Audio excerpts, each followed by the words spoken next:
Friends, welcome to my channel voice of Vishnu. Friends, మీకు తెలిసిందే కదా, చెన్నై చెపాక్ స్టేడియం వేదికగా Chennai super Kings versus Delhi Capitals match జరుగుతుంది. ఢిల్లీ క్యాపిటల్స్ టాస్ గెలిచి బ్యాటింగ్ తీసుకున్న తర్వాత ఢిల్లీ 183 కొట్టింది 20 ఓవర్స్ కంప్లీట్ అయ్యేటప్పటికి. తర్వాత బ్యాటింగ్కి వచ్చిన చెన్నై ఫస్ట్ 10 ఓవర్స్లో భయంకరమైన కొలాప్స్తో ఓన్లీ 76 రన్స్ మాత్రమే స్కోర్ చేసింది.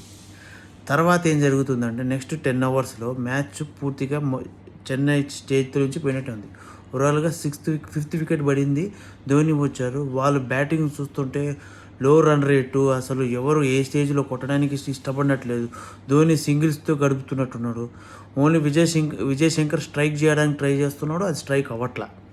ఆ రేంజ్ స్ట్రైకింగ్తో వీళ్ళు ఇప్పుడు ఇంకా మ్యాచ్ ఇంకా 70 రన్స్ పైన కొట్టాలి.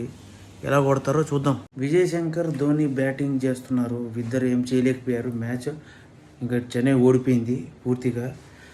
తలాఫరే రీజన్ అని చెప్పి అనుకున్నాం, కానీ తలాఫరే రీజనే అయింది మ్యాచ్. ఏ స్టేజ్లో కూడా చెన్నై గట్టిగా పోటీ ఇచ్చినట్లేదు. ఎందుకంటే మ్యాచ్ ఈ రేంజ్లో దాదాపు ఏంటంటే మరీ Dhoni 13th over 14th over వచ్చాడు. మరీ ఇంత పేలవమైన ప్రదర్శన అంటే చాలా బాధాకరం అవుతుంటుంది. ఎందుకంటే చిన్నప్పటి నుంచి ధోని బ్యాటింగ్ చూస్తూ పెరుగుతుంటాం కదా.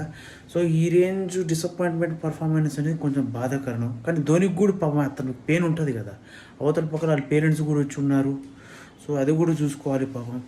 సో ఇది పెద్ద డిసప్పాయింట్మెంట్ పర్ఫార్మెన్సే చెన్నైది. ఢిల్లీ చేతిలో ఈ రేంజ్లో ఓడిపోవడం అనేది, ఈ రేంజ్లో అంటే వికెట్లో తొందరగా ఓడిపోవడం, తర్వాత మిడిల్ ఆర్డర్ ఫెయిల్ అవ్వడం. ఈసారి ఏంటంటే విచిత్రకరం, టాప్ ఆర్డర్ కూడా ఫెయిల్ అయ్యాడు. విచిత్రకరం ఏంటంటే విజయ్ శంకర్ ఈరోజు మ్యాచ్ ఆడాడు. ఎప్పుడూ అమావాస పుణ్యం కాడేస్తానో ఆడాడు, మిగతాలో కూడా ఆడలేదు. విజయ్ శంకర్ ఒకటే ఈరోజు స్కోర్ చేశాడు. చెన్నైకి విజయ్ శంకర్ ఆడు తప్ప ఇంకెవ్వరు పెద్దగా స్కోర్ చేసింది లేదు. ఇంకా ఢిల్లీ బౌలింగ్ గురించి మాట్లాడుకుంటే ఢిల్లీ ఎక్సలెంట్గా బౌలింగ్ చేసింది. ఈ మ్యాచ్లో ఢిల్లీ ఏ రేంజ్ బౌలింగ్ చేసిందంటే మ్యాచ్ పూర్తిగా వాళ్ళు కంట్రోల్లో తీసుకొచ్చుకున్నారు. ఏ స్టేజ్లో కూడా చెన్నైకి ఛాన్స్ మాత్రం 101% ఇవ్వలేదు. చెన్నై గెలుస్తుంది అనుకుంటున్న, స్కోర్ పెరుగుతుందన్న టైంలో వికెట్లు కరెక్ట్గా తీశారు. ముఖేష్ అయినా, మిచ్చల్ స్టాక్ అయినా, వాళ్ళైనా సరే రెగ్యులర్ ఇంటర్వెల్స్లో వికెట్ తీసి పూర్తిగా చెన్నైని ఇంట్లో కూర్చోబెట్టినట్టే చేశారు. అసలు ఏ స్టేజ్లో తలా వచ్చినా ఏం చేయలేకపోయారు, చిన్న తలా వచ్చినా కూడా ఏం చేయలేరు. ఎందుకంటే ఆ పిచ్లో సెకండ్ బ్యాటింగ్ అనుకూలిస్తలేరు. అప్పుడేదో ఆర్సీబీ మీద గెలిచారు తప్ప పెద్ద ఏం ఇంపాక్ట్ చూపించలేదు. ఎందుకంటే నేను ఇప్పుడు చూస్తున్నాను కదా. సో ఫస్ట్ 1 minute వీడియో నేను మ్యాచ్ లైవ్లో చూస్తున్నప్పుడు రికార్డ్ చేసుకుంది. అది కూడా యాడ్ చేద్దాం, మీకు కనపడుతుంది కదా అని చెప్పి అనుకున్నా. సో ఏంటంటే కొంచెం డిసప్పాయింట్మెంట్ పర్ఫార్మెన్స్ భయ్య చెన్నై అనుకోవచ్చు భయ్య. ఎందుకంటే ఎక్స్పెక్ట్ చేసిన రేంజ్ పర్ఫార్మెన్స్ చెన్నై నుంచి ఈరోజు రాలా. ఫస్ట్లో కొంచెం అనిపించినా కూడా వికెట్లు కూలిపోయి ధోని వచ్చి కూడా పెద్ద అద్భుతమైన ఇండిక్స్ ఆడతాడంటే అది కూడా ఆడలేకపోయాడు. కొంచెం భారీ డిసప్పాయింట్మెంట్ అని చెప్పుకోవాలి మ్యాచ్.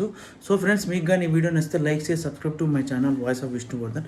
ఇలాంటి మోర్ కంటెంట్ ఉన్న వీడియోస్ కోసం నా ఛానల్ లైక్ చేసి సబ్స్క్రైబ్తో పాటు బెల్ ఐకాన్ నొత్తి ఆల్ ఆప్షన్ ఆన్లో పెట్టుకుని నా వీడియో మీకే ఫస్ట్ వస్తుంది. Thank you for watching. Stay tune for more videos.